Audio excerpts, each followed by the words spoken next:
Movie की कहानी की शुरुआत होती है 1969 पैसाडीना में। एक परेशान शादीशुदा जोड़ा अपने बेटे को एक मीडियम शॉन सैनदेना के पास लेकर आता है। बच्चा 3 दिन से आवाजें सुन रहा है और समझता है कि कोई उसके पीछे है। मालूम होता है कि उसने एक जिप्सी वैगन से चांदी का नेकलेस चुरा लिया था, मगर वापस करने के बावजूद भी आवाजें बंद नहीं हुई। सैनदेना उसे अपने घर ले जाती है और एक रिचुअल शुरू करती है ताकि उसे बचा सके, मगर देर हो चुकी होती है। साए उसे ले जाने के लिए आ चुके होते हैं। अचानक एक नजर न आने वाली ताकत बड़े अफराद को दूर धकेल देती है। डर के मारे बच्चा भागता है मगर बालकनी से गिर जाता है। सैनदेना उसके पीछे भागती है और देखती है कि बच्चा जमीन पर बेहोश पड़ा है। जैसे ही उसके वालिदैन उसके पास जाते हैं, फर्श पर एक शिगाफ पड़ता है और जले हुए हाथ बच्चे को गहरे अंधेरे में खींच ले जाते हैं। शिगाफ बंद हो जाता है और बच्चा गायब हो जाता है। सैनदेना कसम खाती है कि वो शैतान से दोबारा मिलेगी और अपनी इस गलती का अजाला करेगी। मौजूदा वक्त में पैसाडीना में क्रिस्टीन ब्राउन एक बैंक में लोन ऑफिसर के तौर पर काम कर रही होती है। वो असिस्टेंट मैनेजर बनने के लिए पुरज़्म होती है और अपने बॉस मिस्टर जिम जैक्स को इम्प्रेस करना चाहती है ताकि अपने दुश्मन स्टू रूबन से आगे निकल सके। मगर मिस्टर जैक्स समझता है कि वो टफ फैसले नहीं ले सकती, इसलिए उसे सीरियसली नहीं लेता। वो उसे जल्दी लंच ब्रेक पर भेजता है और 2 सैंडविचेस मंगवाने के लिए कहता है, एक अपने लिए और एक स्टू के लिए। दिल शिकस्ता होकर क्रिस्टीन अपने बॉयफ्रेंड क्ले डॉल्टन के पास जाती है, जो एक यूनिवर्सिटी में साइकोलॉजी प्रोफेसर होता है। दोनों मिलकर लंच करते हैं और क्रिस्टीन उसे एक रेयर कॉइन देती है जो वो अपनी कलेक्शन में शामिल कर सके। जैसे ही वो उसे गुड बाय कहकर जा रही होती है, उसे क्ले की माँ की आवाज सुनाई देती है जो फोन पर उसे मना कर रही होती है। क्ले एक अमीर और हाई क्लास खानदान से होता है और उसकी माँ नहीं चाहती कि उसका बेटा किसी अजीब सी फार्म गर्ल से शादी करे। क्रिस्टीन और ज्यादा उदास महसूस करती है और वापस काम पर जाती है। स्टू अब भी अपने बॉस की चापलूसी कर रहा होता है। क्रिस्टीन को सीखना होगा कि कैसे टफ डिसीजंस लेने हैं अगर उसे प्रमोशन चाहिए और डॉल्टन्स को इम्प्रेस करना है। उसे मौका मिलता है जब एक अजीब सी बूढ़ी औरत बैंक आती है, मिसेस सिल्विया गनूश,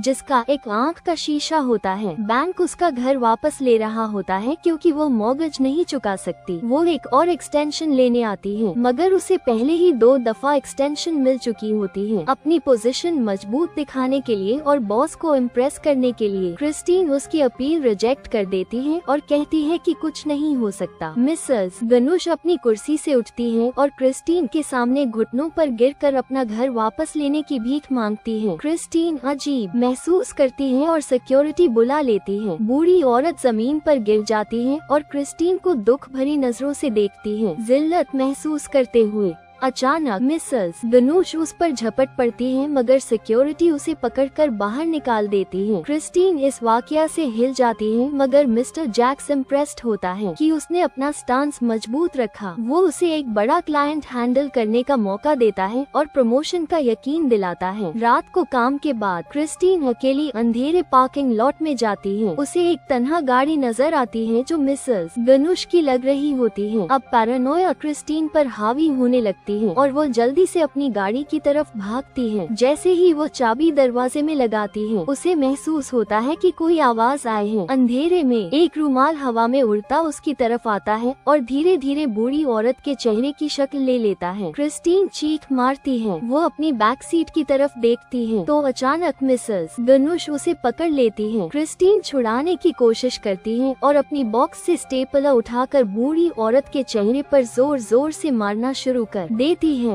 गाड़ी का एक्सेलरेटर दबने से वो पीछे हट जाती है और दूसरी गाड़ी से टकरा जाती है। बूढ़ी औरत अपनी गिरफ्त थोड़ी ढीली करती है, मगर फिर से क्रिस्टीन की गर्दन दबा लेती है। क्रिस्टीन फौरन गियर आगे करती है और एक और दफा तेज एक्सेलरेटर दबाती है। वो अपनी सीट बेल्ट खोलती है और ताकत से सामने एक और पार्क्ड कार से टकरा जाती है, जिससे मिसेस गनूश आगे गिर जाती है और उसके डेंचर्स मुंह से निकल जाते हैं। बूढ़ी औरत अपने लार भरे टूथलेस मुंह से उसे काटने की कोशिश करती है, मगर क्रिस्टीन उसे पीछे धकेलती है और एक रूलर उसके मुंह में घुसा देती है। फिर वह उसे लात मारकर गाड़ी से निकाल देती है और फौरन दरवाजा लॉक कर लेती है। मिसेस गनूश एक ईंट उठाती है और क्रिस्टीन को वापस गाड़ी से बाहर बाहर खींच लेती है। क्रिस्टीन अगले हमले के लिए तैयार होती है, मगर बूढ़ी औरत अपनी कोट से एक बटन तोड़ लेती है। वो खुशी से मुस्कुराती है और धीमे अल्फाज में बटन पर कुछ फूंक कर लेमिया को बुलाती है। फिर वो वही बटन क्रिस्टीन को वापस देती है और कहती है कि वो जल्द ही उसके सामने भीख मांगेगी। क्रिस्टीन बेहोश हो जाती है और जब होश में आती है तो मिसेस गनुश गायब हो चुकी होती है। क्रिस्टीन फौरन पुलिस और अपने बॉयफ्रेंड क्ले को कॉल करती है। क्ले उसे वहाँ से ले जाता है। रास्ते में क्रिस्टीन को अपनी किस्मत पड़वाने का जज्बा महसूस होता है। क्ले शक करता है मगर उसके साथ चला जाता है। वे दोनों एक जादूगर से मिलते हैं जिसका नाम रहम जस होता है। एक छोटी सी अंधेरी जगह पर रहम जस क्रिस्टीन की किस्मत देखना शुरू करता है। उसे महसूस होता है कि क्रिस्टीन से कुछ छीना गया है, खास तौर पर उसका कोट का बटन। जैसे ही वो क्रिस्टीन का भविष्य देखने लगता है, अचानक तेज हवा कमरे में दाखिल होती है और एक फ्रेम तस्वीर तोड़ देती है। फिर उसे क्रिस्टीन के ऊपर शैतानी निशान नजर आता है। रहम जस घबरा कर पीछे हट जाता है और कहता है कि किसी ने क्रिस्टीन पर शरारत या बद्दुआ की है। वो फौरन उनका पैसा वापस करने लगता है, अपना बिजनेस कार्ड देता है और उन्हें वहाँ से निकलने को कह देता है। क्ले क्रिस्टीन को घर छोड़ता है और कहता है कि वो 1 घंटे में वापस आएगा। क्रिस्टीन अपने पालतू बिल्ली के साथ घर में अकेली रह जाती है। वो अपना दिन भूलने की कोशिश करती है मगर अब देर हो चुकी है। बद्दुआ अपना असर दिखाना शुरू कर चुकी है। वो एक केक बनाने के बाद अपनी चीजें रख रही होती है जब उसकी नजर अपनी पुरानी तस्वीर पर पड़ती है। वो तस्वीर को मसल देती है, अपना पुराना फार्म गर्ल गुजरा हुआ भूलने की कोशिश करती है। तभी उसे अचानक आवाज सुनाई देती है। दरवाजा खुला नजर आता है। अचानक एक तेज हवा का झोंका घर के अंदर घुस जाता है जो क्रिस्टीन को डरा देता है। ये तेज हवा पूरे घर में घूमने लगती है और फिर बिजली बंद हो जाती है। क्रिस्टीन फौरन किचन में जाकर खिड़की बंद करती है। हवा रुक जाती है और घर एकदम खामोश हो जाता है। क्रिस्टीन एक फ्लैश लाइट उठाती है और दीवार पर गिरती हुई परछाइयों को देखती है जो धीरे धीरे एक सिंग वाले शैतानी शक्ल में बदलने लगती है। जैसे ही क्रिस्टीन कैबिनेट से टकराकर नीचे गिरती है, उसके होंठ से खून बहने लगता है। तभी बिजली वापस आ जाती है और क्ले पहुँचता है। वो फौरन डॉक्टर बुला लेता है जो कहता है कि ये सिर्फ पोस्ट ट्रॉमेटिक स्ट्रेस है और वक्त के साथ सब ठीक हो जाएगा। क्ले उसे अपने पेरेंट्स के केबिन पर वीकेंड ट्रिप का मशवरा देता है जो क्रिस्टीन को थोड़ा बेहतर महसूस कराता है। उस रात क्रिस्टीन सोने की कोशिश करती है जब एक मक्खी कमरे में उड़ती है और धीरे धीरे उसके चेहरे पर घूमने लगती है। यह मक्खी उसके मुंह के अंदर चली जाती है जिस पर वो खांस कर उठती है। जैसे ही वो वापस लेटती है,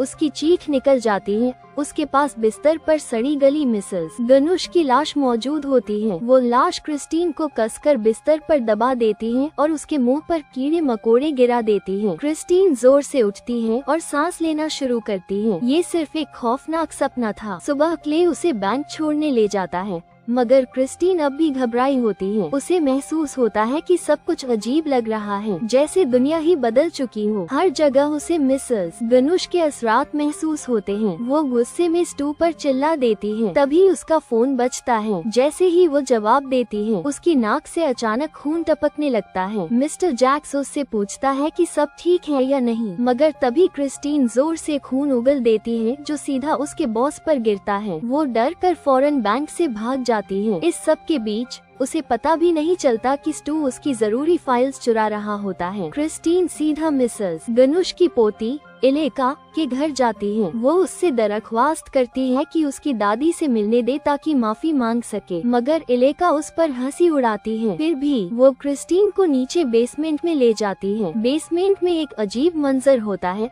लोग मजे से बैठकर खा पी रहे होते हैं। क्रिस्टीन मिसेस गनुश को ढूंढने लगती है मगर अचानक वो किसी चीज से टकराकर गिर जाती है। जब वो देखती है तो उसके ऊपर मिसेस गनुश की लाश होती है। उसे तब समझ आता है कि यह असल में उसका फ्यूनरल है। रिश्तेदार क्रिस्टीन को उठने में मदद देते हैं मगर इलेंका गुस्से से कहती है कि क्रिस्टीन को जो हो रहा है वो बिल्कुल उसके लायक हैं। क्रिस्टीन घबराकर मिसेस गनुश की लाश की तरफ देखती है जो अब भी उसे घूर रही होती है, जैसे मरने के बाद भी उसे नहीं छोड़ना चाहती। क्रिस्टीन फौरन रहम जस के पास जाती है जो उसे बताता है कि ये सब लेमिया का काम है। लेमिया एक काला बकरा है जो जिप्सी लोग अपनी बुराइयों के लिए बुलाते हैं। यह अपने शिकार को 3 दिन तक सताता है, फिर उसे एक श्रापित चीज के साथ जहनुम ले जाता है। क्रिस्टीन को समझ आता है कि वो श्रापित चीज उसका कोट का बटन है। रम जस उसे एक तरीका बताता है। अगर क्रिस्टीन चाहती है कि लेमिया उसे छोड़ दे तो उसे एक जानवर की कुर्बानी देनी होगी। वो उसे एक किताब देता है जिसमें पूरा तरीका लिखा होता है। घर वापस आने पर क्रिस्टीन महसूस करती है कि लेमिया अब उसे हर जगह हॉन्ट कर रहा है। उसे घर से अजीब आवाज सुनाई देती है और जब देखती है तो एक साया बाहर खड़ा होता है। वो सीधा ऊपर अपने कमरे में भागती है और दरवाजा बंद कर लेती है। जब वो अपने बॉयफ्रेंड को कॉल करती है तो उसके फोन पर मिसेस गनुश की तस्वीर आ जाती है। वो घबरा कर फोन दूर फेंक देती है। तभी लेमिया कमरे के बाहर होती है। उसके शैतानी हाथ दरवाजे से अंदर आने लगते हैं। क्रिस्टीन डरी डरी खिड़की की तरफ भागती है, मगर अचानक लेमिया सामने आ जाती है और जोर से अंदर घुस जाती है। जैसे ही खिड़की टूटती है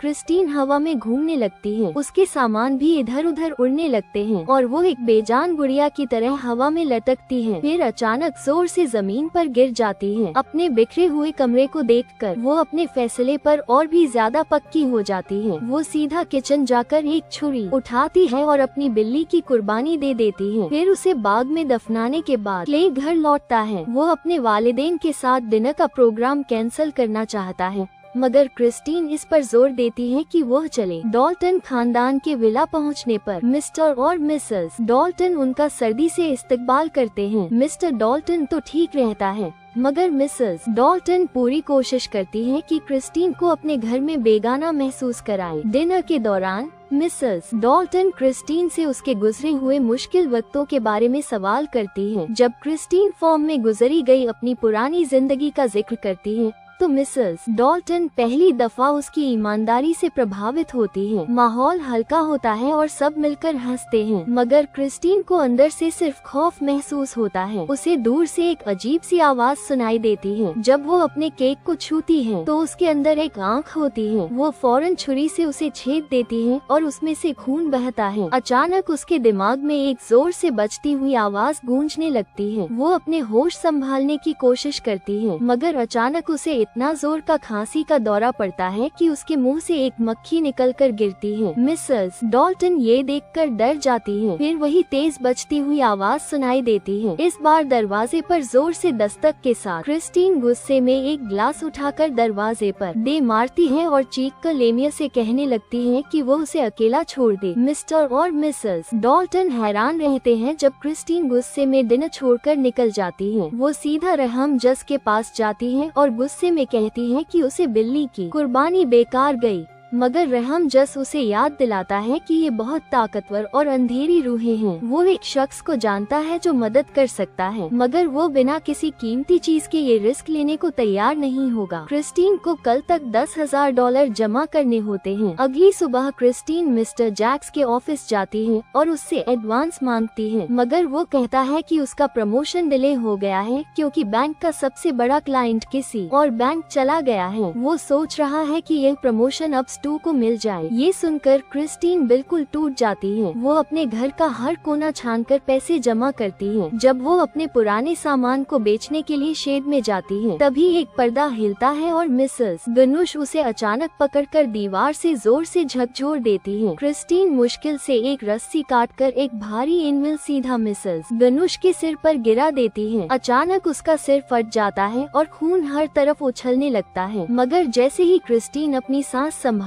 है उसे पता चलता है कि यह सिर्फ एक हेलुसिनेशन था। वो फौरन अपने सामान को पॉन शॉप पर बेच देती है, मगर तब भी पैसे कम पड़ रहे होते हैं। क्ले वापस घर आता है और उसे किचन में रोते हुए पाता है। जब वो देखता है कि क्रिस्टीन पैसे गिन रही है तो वो बताता है कि उसने रम जस को पहले ही $10,000 दे दिए हैं। वो मानता है कि उसे इस सब पर यकीन नहीं है, मगर अगर ये सब क्रिस्टीन के सुकून के लिए जरूरी है तो वो उसके लिए ये सब करेगा। क्रिस्टीन रूह तक प्रभावित होती है और उसे जोर से गले लगा लेती है। वे एक पुरानी हवेली के सामने रुकते हैं जहाँ रहम जस उनका इंतजार कर रहा होता है। वो उनका तारुफ एक बुजुर्ग औरत शॉन सन देना और उसके मददगार मिलोस से करवाता है। सन देना क्रिस्टीन की कहानी पर यकीन करती है और उसे एक छोटे लड़के की कहानी सुनाती है जो लेमिया के श्राप का शिकार हो चुका था। उसने सालों तक इस भूत को खत्म करने का इंतजार किया है और आज रात उसका मौका है। सन देना उन्हें एक बड़ी सी जगह ले जाती है जिसमें एक बड़ा सा टेबल रखा होता है। ये जगह एक खास दरवाजा है जिससे रूहें गुजरती हैं।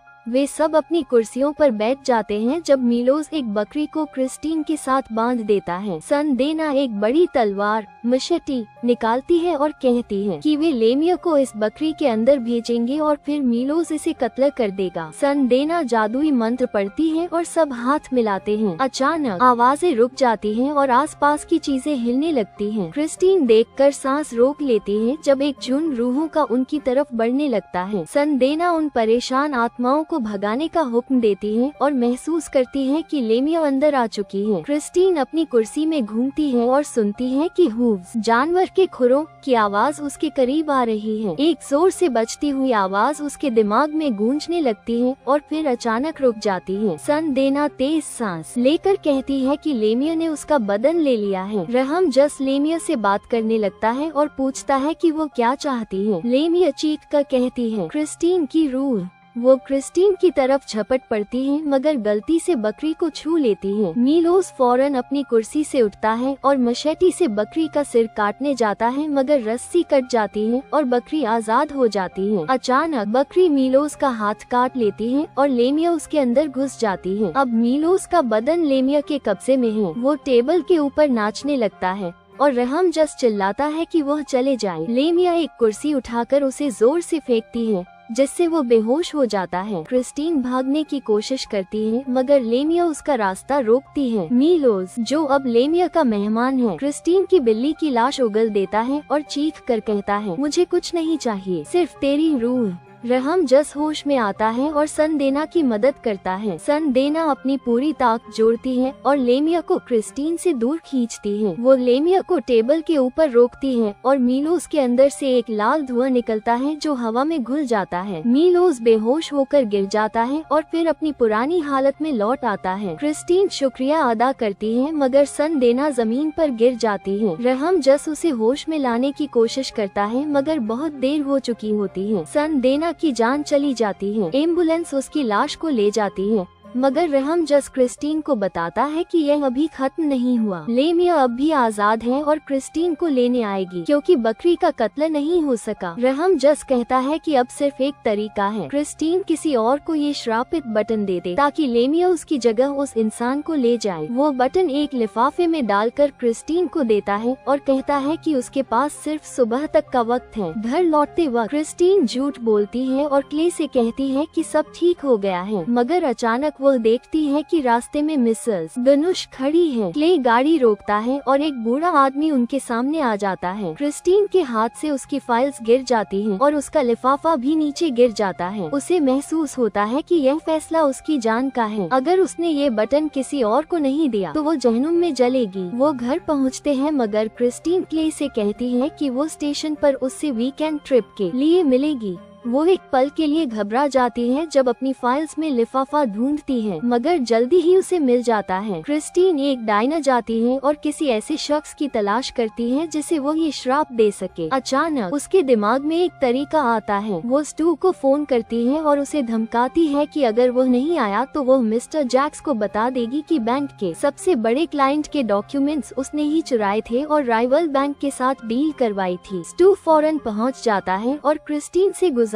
करता है कि वो उसे उसके बॉस के सामने एक्सपोज न करे। वो रोते हुए गिड़गिड़ाना शुरू कर देता है। क्रिस्टीन को उस पर तरस आ जाता है और वो अपना इरादा बदल लेती है। वो उसे जाने के लिए कह देती है। अब क्रिस्टीन और ज्यादा बेचैन हो जाती है और रहम जस के पास जाती है। वो उसे बताता है कि अगर वो चाहे तो ये श्रापित बटन किसी मुर्दा शख्स को भी दे सकती है। क्रिस्टीन बिना वक्त जाया किए एक बेलचा उठाती है और कब्रिस्तान की तरफ निकल पड़ती है। जब वो ड्राइव कर रही होती है तो वही पुरानी रुमाल उसके सामने आ जाती है और मिसेस गनुश का शक्ल लेकर उसका गला घोटने लगती है। क्रिस्टीन फौरन कार रोककर कपड़े को चीर देती है। वो कब्रिस्तान पहुंचती है, एक बेलचा उठाती है और मिसेस गनुश की कब्र खोदना शुरू कर देती है। जब वो लाश तक पहुंचती है तो उसका मुंह खोलकर उस बटन को अंदर डालती है और औपचारिक घोषणा करती है कि यह बटन अब वापस उसी औरत का हो गया है। तभी तेज बारिश शुरू हो जाती है और कब्र पानी से भरने लगती है। क्रिस्टीन वहाँ से निकलने की कोशिश करती है मगर लाश पानी में तैरने लगती है और उसे नीचे खींच लेती है। ऊपर से एक बड़ा क्रॉस गिरकर उसके सिर पे लगता है। बस कुछ ही पलों में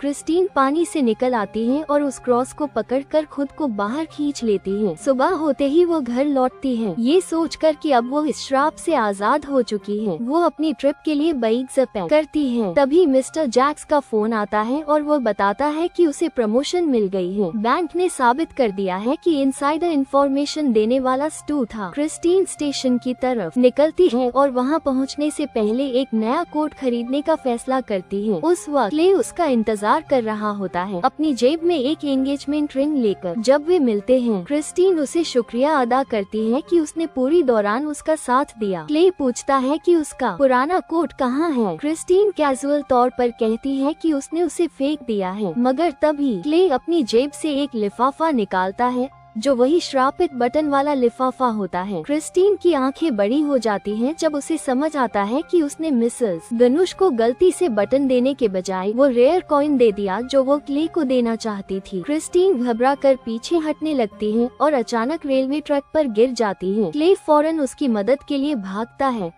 मगर बहुत देर हो चुकी होती है। एक तेज रफ्तार ट्रेन क्रिस्टीन के ऊपर से गुजरने वाली होती है मगर तभी नीचे से जमीन फट जाती है। जलते हुए हाथ नीचे से निकलते हैं और क्रिस्टीन को पकड़कर उसे घसीट ले जाते हैं। वो चीखती है मगर उसका पूरा जिस्म अंधेरी गहराइयों में समा जाता है। जहनुम की गहराइयों में क्ले शॉक में देखता रह जाता है और अब श्रापित बटन का नया मालिक वो है और यही मूवी की कहानी खत्म हो जाती है।